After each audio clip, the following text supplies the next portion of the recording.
Shalom, shalom, que o Eterno abençoe a vida de todos. Aqui quem vos fala é o Cleiton, eu sou psicoterapeuta e atuo na área de dependência química e processos de autoconhecimento.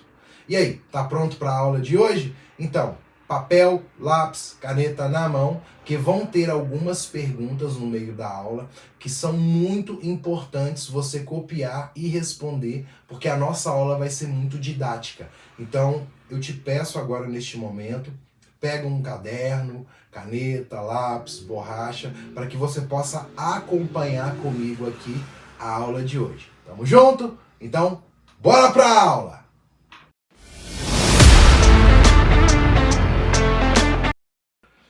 Fizemos reparações diretas a tais pessoas sempre que possível, exceto quando fazê-lo pudesse prejudicá-las ou a outras. Nono passo. Nós sempre ouvimos falar na Irmandade que os passos são escritos em sequência, por uma razão. Cada um deles proporciona a preparação espiritual necessária para os passos seguintes. Em parte, isso é mais evidente do que no nono. Nunca seríamos capazes, nem em 1 milhão de anos, de nos sentarmos com pessoas a quem prejudicamos e fazer reparações diretas, sem a preparação espiritual que recebemos nos passos anteriores. Se não nos dessemos ao trabalho de admitir nossas próprias limitações, agora não teríamos uma base sobre a qual nos apoiar para fazermos nossas reparações. Se não tivéssemos desenvolvido um relacionamento com o Deus da nossa compreensão, não teríamos hoje a fé e a confiança necessárias para trabalharmos o passo 9. Se não tivéssemos concluído o 4º e o 5º passos, ainda estaríamos provavelmente tão confusos quanto a nossa responsabilidade pessoal, que nem saberíamos a razão de estarmos nos reparando. Se não tivéssemos desenvolvido a humildade no 6º e no 7º passo, talvez encarássemos as reparações com prepotência e raiva e acabaríamos causando um dano maior. A aceitação da nossa responsabilidade pessoal nos proporcionou boa vontade para fazermos a lista do passo 8. E a lista, por sua vez, foi a preparação prática para trabalharmos o 9º passo. Os preparativos finais que estamos prestes a fazer neste passo, antes das reparações em si, visam principalmente reforçar o que já faz parte de nós, da nossa experiência passada com os passos e do esforço que estamos dispostos a empreender na recuperação dependerão da nossa capacidade de praticar o princípio do perdão, a profundidade das nossas descobertas e o nível de autoconhecimento que manteremos ao longo do processo de reparações. Perguntas aqui agora para você ou para os seus pacientes. De que forma o trabalho com os 8 passos anteriores nos preparou para trabalhar o 9º passo? Como a honestidade ajuda no trabalho deste passo? Como a humildade ajuda no trabalho deste passo? Bom, vamos falar um pouquinho sobre reparações aqui. O 9º passo não pode ser simplesmente limitado a um tempo específico. Não basta escrever a lista do 8º passo e corajosamente começar as reparações, riscando já as coisas resolvidas, as pessoas que prejudicamos, como se fossem itens de uma lista de compras. Na verdade, muitas delas jamais estarão terminadas. Nossos esforços continuarão ao longo de todo o nosso processo de recuperação. Por exemplo, se devemos reparações à nossa família, passaremos o resto da vida praticando os princípios espirituais que trarão mudanças reais na forma como tratamos as pessoas. Podemos algum dia conversar com nossas famílias e assumir o compromisso de tratá-las de forma diferente do passado. Mas este não será o fim das nossas reparações. Elas prosseguirão a cada dia que nos esforçamos para não magoar nossos familiares e tentarmos praticar um comportamento amoroso. Mesmo reparações relativamente concretas, como pagar uma dívida do passado, provavelmente não estarão encerradas definitivamente quando a dívida for paga. Viver o nono passo implica não contrair novas dívidas que não possamos pagar. Num nível mais profundo, precisaremos analisar a variedade de dívidas que contraímos, por exemplo, pedindo aos amigos um favor através do outro, mas sem nunca retribuir, ou esgotando a paciência das pessoas com quem dividimos responsabilidades por não assumir a nossa parte.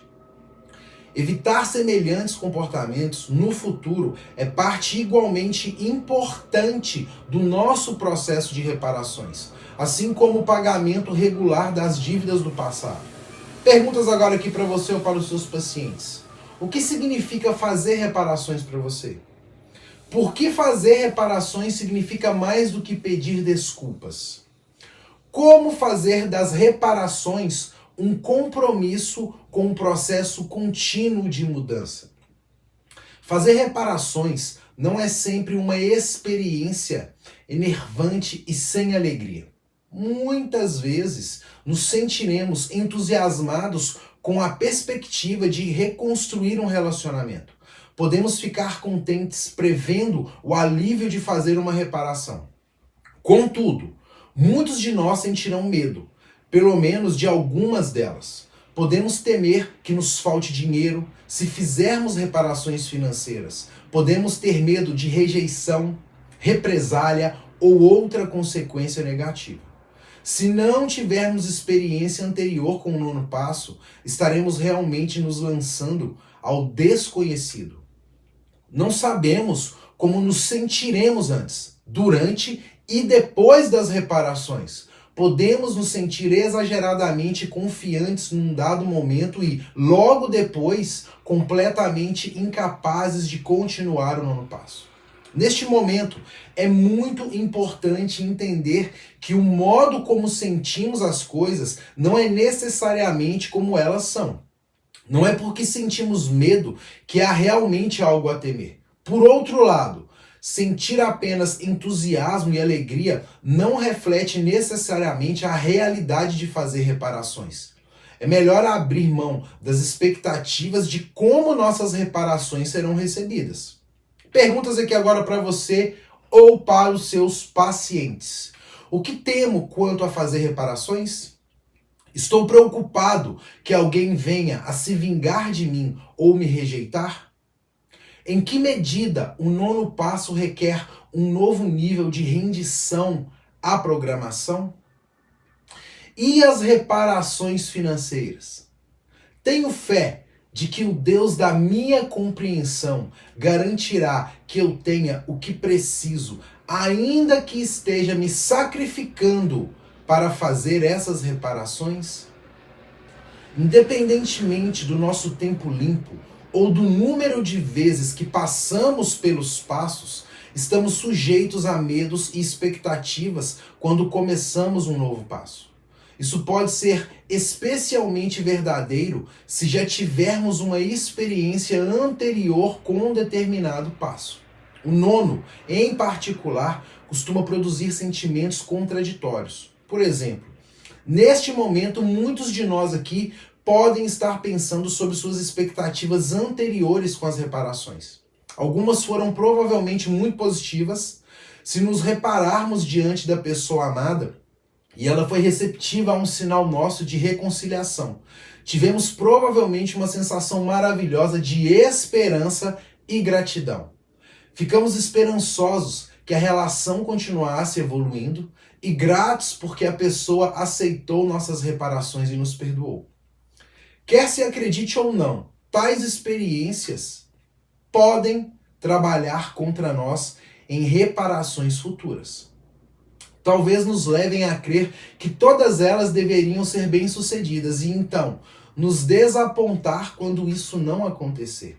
Ou então, podemos admitir que essas reparações não serão a regra, nos apavorar e adiar os encontros cujas consequências possam não ser boas. Se estivermos ávidos por saber como serão os resultados, precisamos nos concentrar no propósito do nono passo. O nono passo é um caminho para consertar o dano que causamos no passado. Alguns de nós têm em mente que 3 conceitos primários estão associados às reparações: resolução, restauração e restituição. Resolução, ela implica apaziguar o que estava previamente nos atormentando ou perturbando de algum modo, a fim de encontrar uma resposta para o problema. Restauração significa devolver a condição anterior, algo que tivemos danificado. Pode ser um relacionamento ou uma qualidade que costumava existir em um relacionamento, tal como a confiança. Podemos talvez restaurar nossa reputação se ela tiver sido boa em algum momento do passado. A restituição é muito parecida com a restauração. Em relação ao nono passo, podemos pensar nela como o ato de devolver alguma coisa, material ou mais abstrata, ao seu legítimo dono. O nosso padrinho ou madrinha ou terapeuta, ele pode nos ajudar a trabalhar cada um desses conceitos para elaborarmos uma perspectiva sobre a natureza de fazer reparações e permanecermos centrados nas ações que devíamos empreender. Somente através do processo é que nos damos conta dos muitos benefícios associados ao nono passo. O primeiro que percebemos é uma sensação de liberdade, ou uma ausência de culpa e vergonha. Podemos levar algum tempo em recuperação ou precisar de diversas práticas com reparações para apreciarmos as recompensas espirituais deste passo. Uma consciência maior dos sentimentos dos outros e das consequências de nosso comportamento, uma sensação de felicidade por sermos capazes de tratar uma ferida antiga, capacidade de sermos mais amorosos e a aceitação das pessoas ao nosso redor. Perguntas agora para você ou para os seus pacientes. Que outros medos e expectativas tenho sobre minhas reparações? Por que não importa a maneira como minhas reparações são recebidas? O que isso tem a ver com o propósito espiritual do nono passo? Como posso utilizar outros adictos, o meu padrinho ou madrinha ou terapeuta, e meu poder superior como fontes de força neste processo?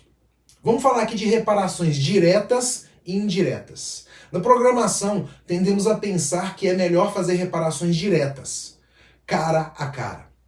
De fato, este passo diz que devemos agir dessa forma sempre que possível.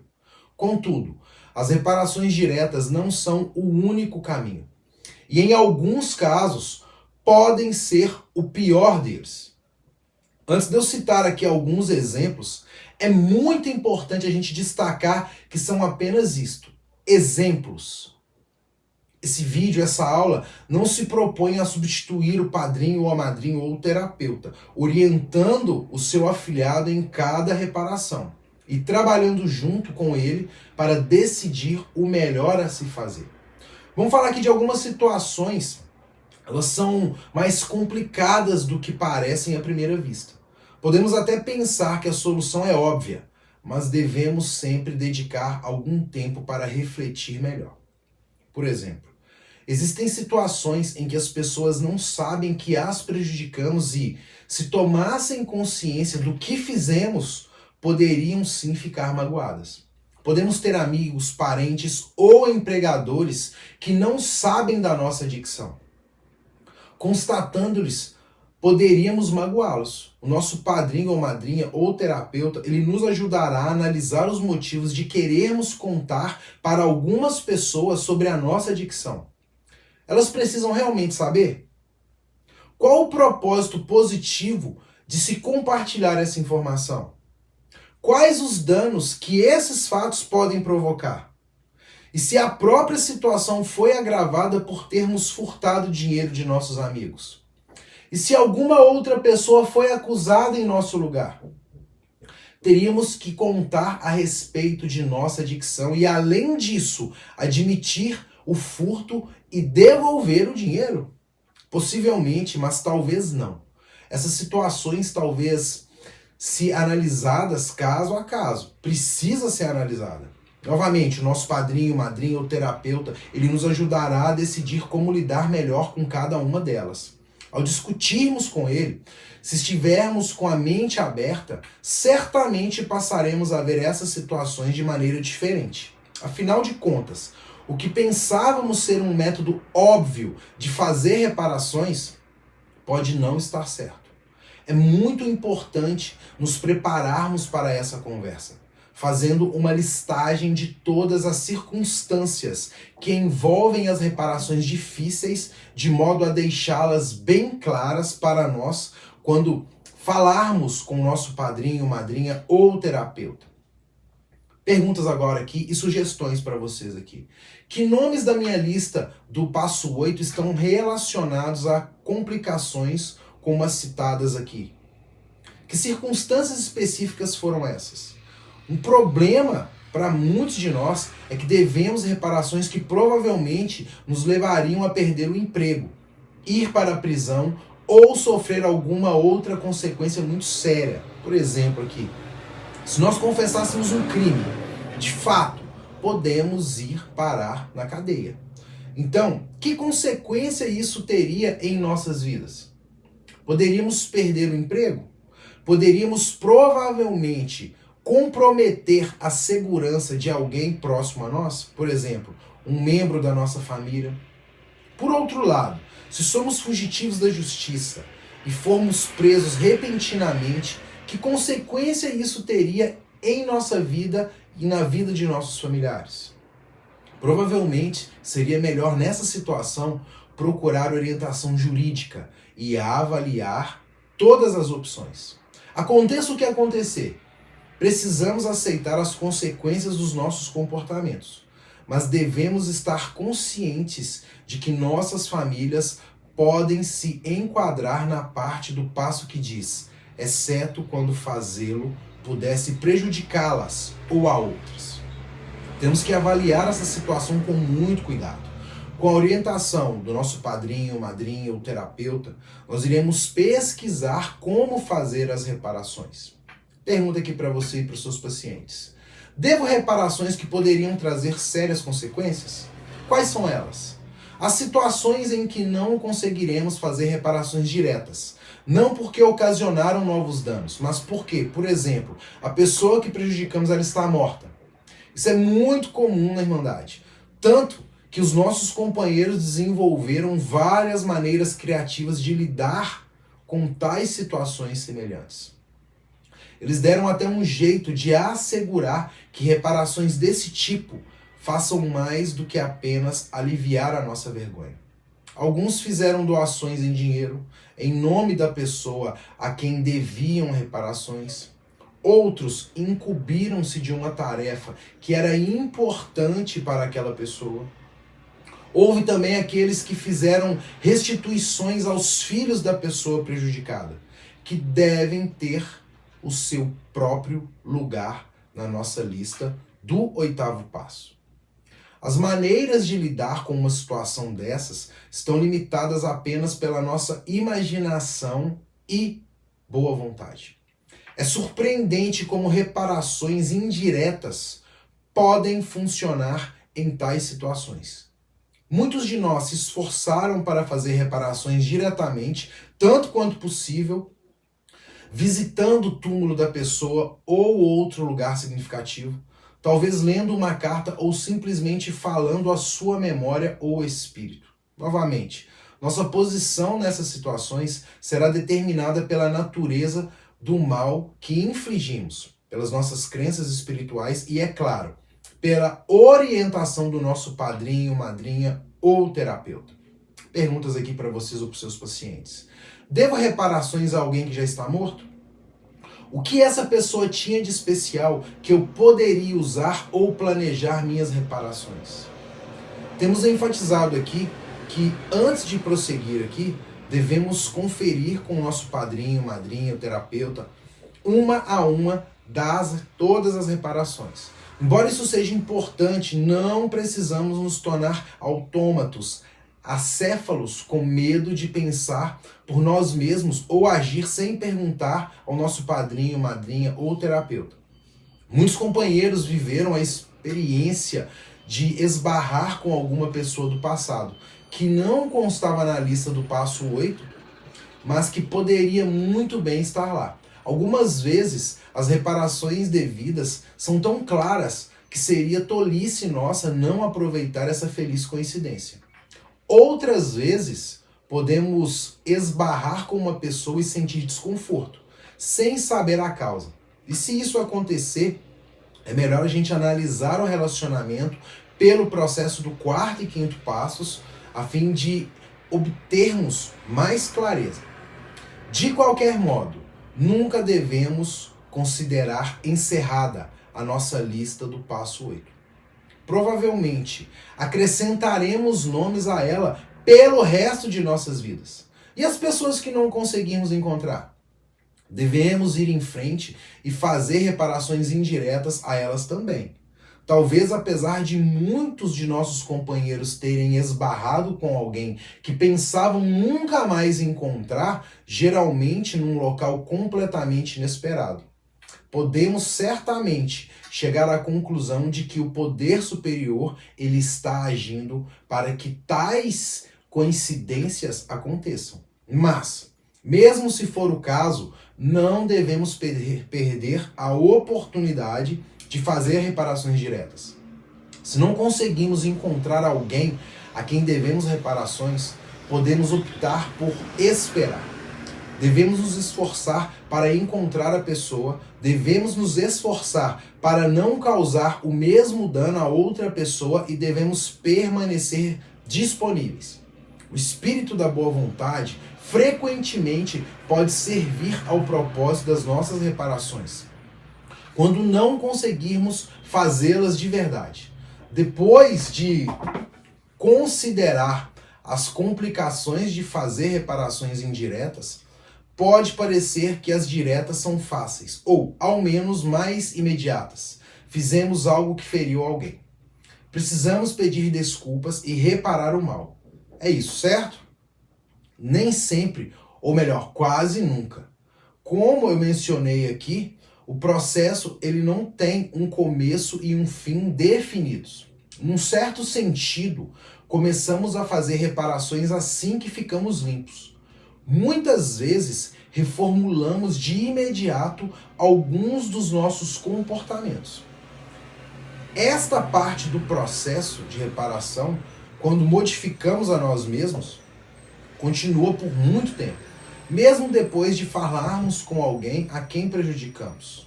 Perguntas aqui agora para você e para os seus pacientes. Que comportamentos precisamos reparar?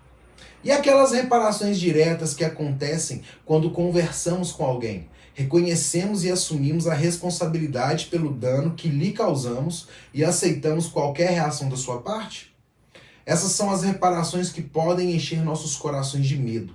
Imaginamos-nos sentados diante de uma das pessoas da nossa lista, admitindo nossos erros, humilde e sinceramente, e oferecendo-nos para reparar esses erros. Também, humilde e sinceramente, apenas para ouvir a pessoa responder. Isso nunca poderá ser reparado. O que você fez foi horrível demais. Ou, esquece, eu nunca perdoarei você. Na verdade, uma situação dessas é exatamente o que mais tememos. Que nossa fé no processo seja destruída. Arriscamos-nos incrivelmente quando nos permitimos acreditar num poder superior, em nós mesmos e na possibilidade de recuperação. Nosso pior pesadelo é que o estrago não possa ser reparado. É sermos pessoas tão horríveis que não possamos ser perdoadas. Podemos nos confortar ao saber que muitos adictos em recuperação receberam uma reação negativa das pessoas a quem fizeram reparações. Mesmo assim, não se deixaram abater e ainda obtiveram os mesmos benefícios espirituais como se tivessem sido recebidos com amor e perdão. Algumas vezes, quando nossas tentativas de reparação são recebidas tão negativamente, descobrimos que é preciso dar passos adicionais, de forma a sentir que alcançamos alguma resolução. No texto básico do nono passo, ele nos diz que entrar em contato com alguém que ainda não está magoado por nossos desacertos pode ser perigoso. Pode também ser improdutivo, especialmente no caso de membros da família e amigos mais próximos. Contatar pessoas que magoamos antes de terem oportunidades de se acalmar poderá levá-las a reagir com muita raiva contra nós. Em contrapartida, depois de algum tempo, elas responderiam de forma bastante diferente. Se abordarmos uma pessoa cedo demais, podemos depois optar por esperar algum tempo e tentar de novo. Às vezes, no entanto, não importa o quanto nos preparamos ou o quanto são sinceras as nossas reparações. A pessoa ela simplesmente não as aceita. Se nós pararmos com tal situação, precisamos nos dar conta de que há um momento em que nossa responsabilidade ela termina. Se alguém está determinado a nutrir um rancor contra nós pelo resto da vida, o melhor que podemos fazer é lhe desejar tudo de bom e considerar nossas reparações ali como concluídas. Se tivermos dificuldade em lidar com os sentimentos que emergem durante tais reparações, o nosso padrinho, madrinha ou terapeuta, ele vai nos ajudar a chegar a um bom termo. Talvez, em certas situações, seja melhor fazer reparações indiretas, ou podemos sentir que nossas reparações serão mais completas se tomarmos alguma outra atitude que restaure ou repare a situação. Por exemplo, tentamos nos reparar com um ex-empregador de quem roubamos dinheiro. Ele não quer nossas reparações, nem o nosso dinheiro. Podemos resolver a situação e fazer uma restituição recomendando clientes a essa pessoa ou, se possível, devolvendo o dinheiro que roubamos de alguma maneira anônima. Lembramos que fazer reparações é parte do nosso programa pessoal de recuperação. É verdade que fazemos reparações porque devemos, mas também precisamos reconhecer o crescimento inerente ao processo. Primeiro, reconhecermos e aceitamos o dano que causamos, como diz no livro, It's Work. Isso nos arranca de nossa autoobsessão, uma vez que a autoobsessão e medo egocêntrico são as facetas da nossa doença que mais afetam nossa espiritualidade. Aliviar e diminuí-la certamente fará nossa recuperação florescer. Segundo, abordar diretamente a pessoa que prejudicamos e reconhecer o dano que causamos é um passo enorme em nossa jornada espiritual, não importando como as reparações sejam recebidas. O fato de levarmos adiante algo que requer tanta humildade é prova de fato de que nós a atingimos. Finalmente, depois de fazer nossas reparações, ficamos com uma sensação de liberdade. Não estamos mais sobrecarregados com o peso de um trabalho incompleto e com o sentimento de vergonha pelos danos que causamos. Acabou. Nosso espírito ele se expande. Perguntas aqui agora para vocês. Estou espiritualmente preparado para fazer reparações difíceis e lidar com os resultados? O que fiz para me preparar? Bom, vamos falar sobre perdão. O crescimento obtido ao realizarmos reparações diretas muitas vezes dependerá de nos dedicarmos à nossa preparação espiritual.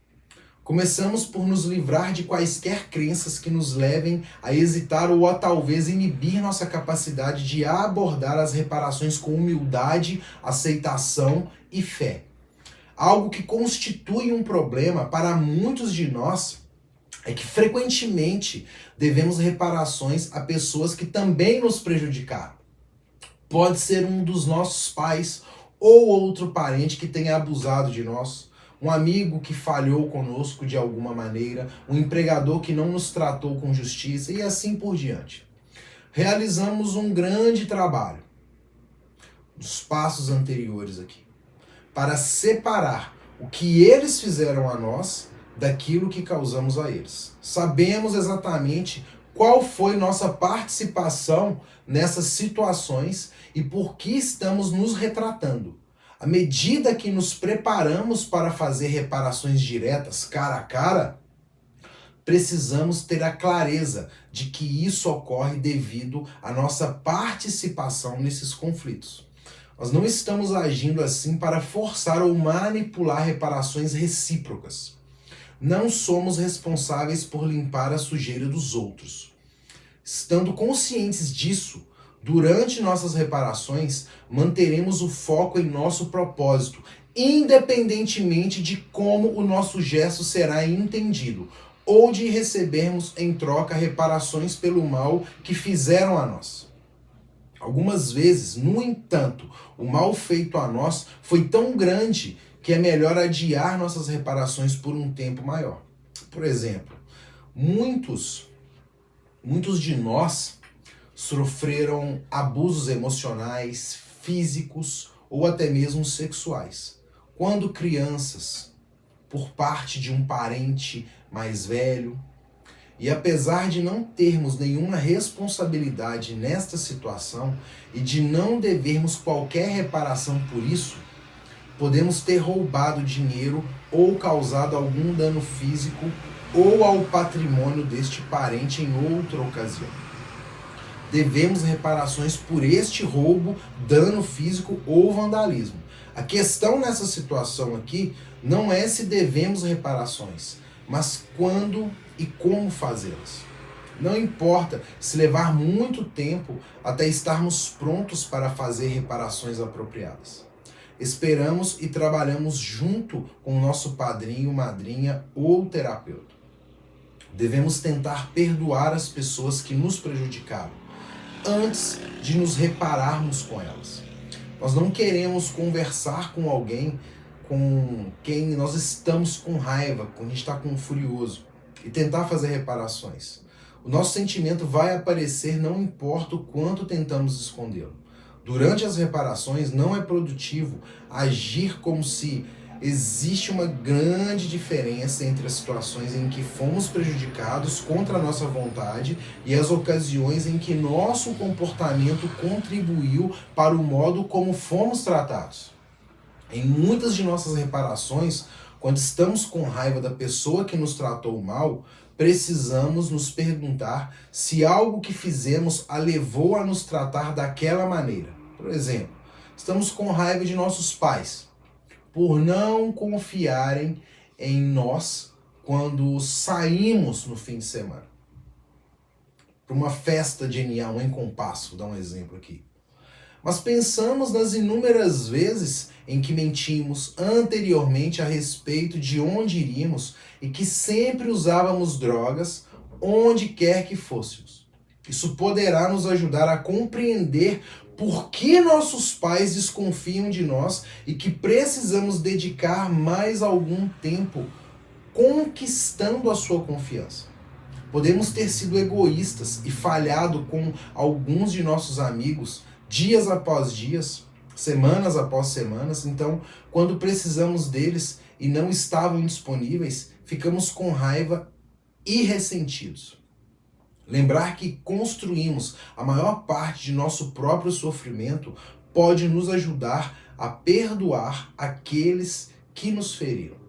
Outra maneira de perdoar e sair de nós mesmos é imaginar como é a vida dos outros. Talvez as pessoas que nos feriram tenham agido assim porque tiveram problemas que as tornaram menos sensíveis às necessidades alheias. Talvez o nosso padrinho ou madrinha ou terapeuta não tenha retornado o nosso telefonema por uma semana porque o seu filho caçula foi preso, dando um exemplo aqui. Talvez o nosso melhor amigo tenha tido um problema no casamento. Nós devemos cair fora nesse momento. Imediatamente após o seu próprio divórcio. Talvez o nosso patrão ele não tenha elogiado o nosso trabalho porque naquela semana ele estivesse preocupado com a folha de pagamento. Normalmente nos sentimos envergonhados e pequenos quando descobrimos que uma pessoa de quem temos ressentimentos passa por uma situação dolorosa. Podemos perdoar e amar melhor, admitindo desde o começo que a maioria das pessoas tem boas intenções e que, se alguém não é gentil conosco, ela pode estar sentindo dor ou muito desesperada. Acima de tudo, nossa preparação espiritual para fazer reparações requer bebermos da fonte de força e amor do nosso poder superior. Contemplar o perdão de um Deus amoroso, nas vezes em que magoamos alguém, nos ajuda a nos aproximar das pessoas com uma atitude de amor e perdão. Contar com o nosso poder superior como uma espécie de força protetora irá assegurar que as reações negativas às nossas reparações não nos façam perder a esperança. Podemos nos concentrar orando e meditando antes de cada reparação. Perguntas aqui. Devo reparações a pessoas que também me magoaram? Perdoei todas essas pessoas?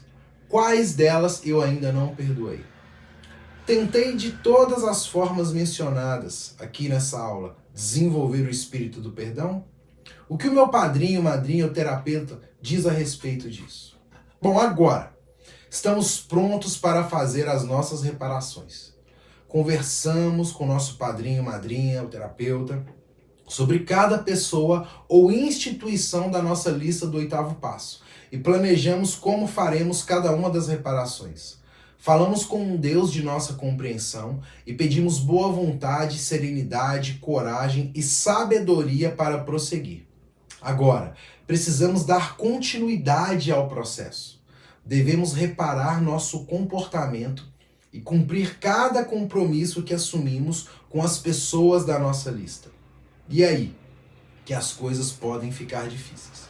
Nas primeiras vezes que fazemos reparações, normalmente nos sentimos como se pudéssemos flutuar numa nuvem de liberdade. Sentimos a euforia inicial que acompanha o desaparecimento de um profundo remorso, bem como o crescimento do nosso autorrespeito. Sentimos-nos boas pessoas à altura do resto da humanidade.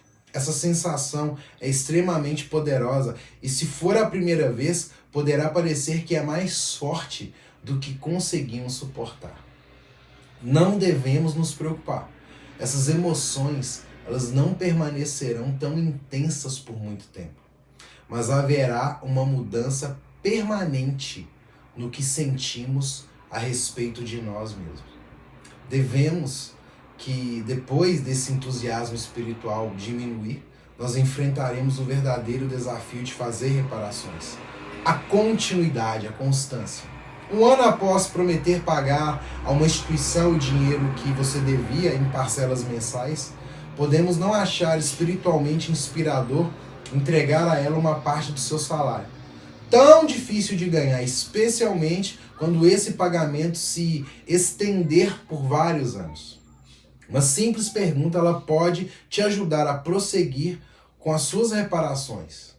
O quanto queremos ser livres? Dar continuidade a todos os aspectos da nossa recuperação, inclusive as reparações, faz nossa liberdade crescer dia a dia. Há reparações que você tem dificuldade de continuar? O que você está fazendo para retomar o seu compromisso com essas reparações? Bom, fazer reparações não é necessariamente um processo confortável e confortador. Os passos não são elaborados para nos tornar felizes ou ajustados, sem também nos fazer crescer.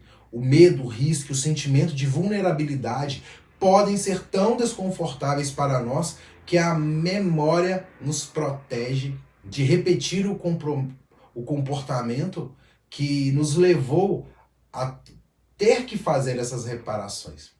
A gente ouve muito dentro da Irmandade. Isso vai passar. Passa porque nos tornamos pessoas melhores. Tendemos a nos envolver menos em comportamentos destrutivos, pois estamos conscientes do sofrimento que isto custa para nós e para as pessoas à nossa volta. Abandonamos o nosso egocentrismo, nos tornamos atentos às outras pessoas e nos importamos com suas vidas. Éramos indiferentes e começamos a nos importar. Éramos egoístas e nos tornamos altruístas. Sentíamos raiva, mas passamos a perdoar. Nosso amor e tolerância também se estendem a nós mesmos. No passo 8, exploramos alguns aspectos relacionados às reparações a nós mesmos. Agora, é tempo de reconhecer que nós já as iniciamos e talvez tecer alguns planos para continuar ou prosseguir adquirindo novos hábitos. Começamos fazendo reparações a nós mesmos por causa da nossa dicção. Quando paramos de usar drogas e começamos a trabalhar os passos. E essas duas atitudes por si sós terão um papel importante em reparar os danos que ocasionamos em nosso espírito. Talvez precisemos de outras ações para recuperar os problemas que causamos ao nosso corpo e à nossa mente.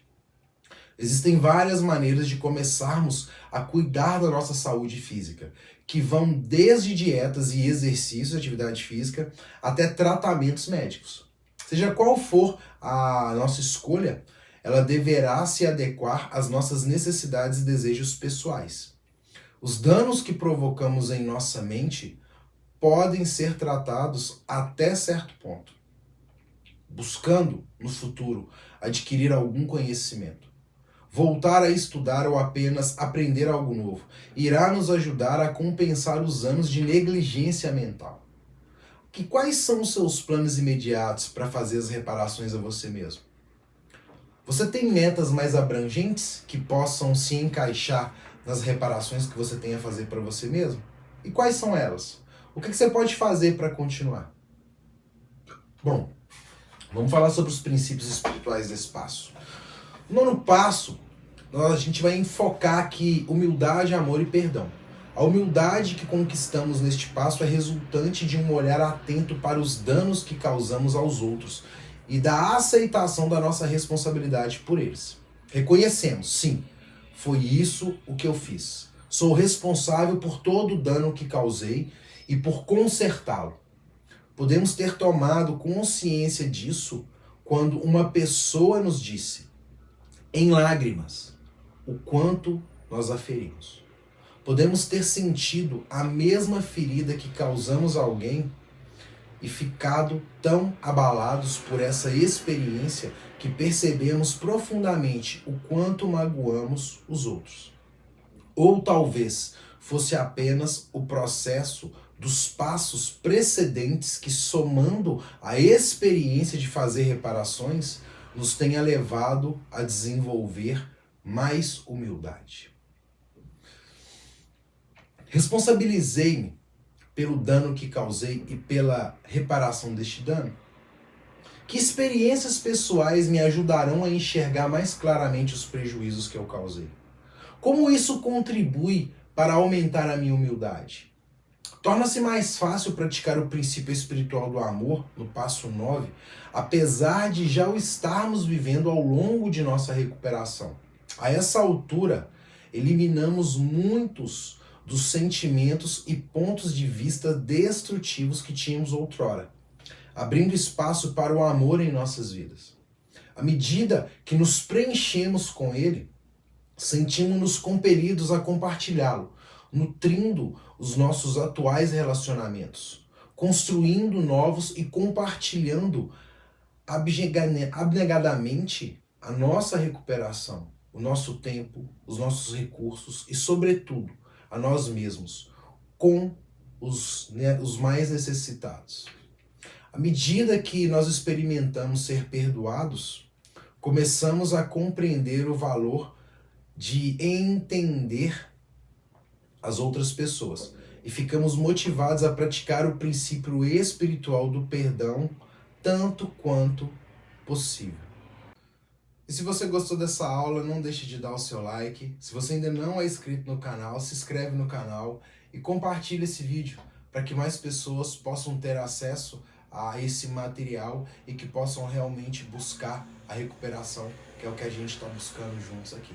Legal? Então, curte, comenta lá e compartilha. E qualquer dúvida, entre em contato. Deixa aí nos comentários que eu estarei tentando te ajudar aí da melhor forma possível. Tamo junto? Shalom, shalom e até a próxima aula.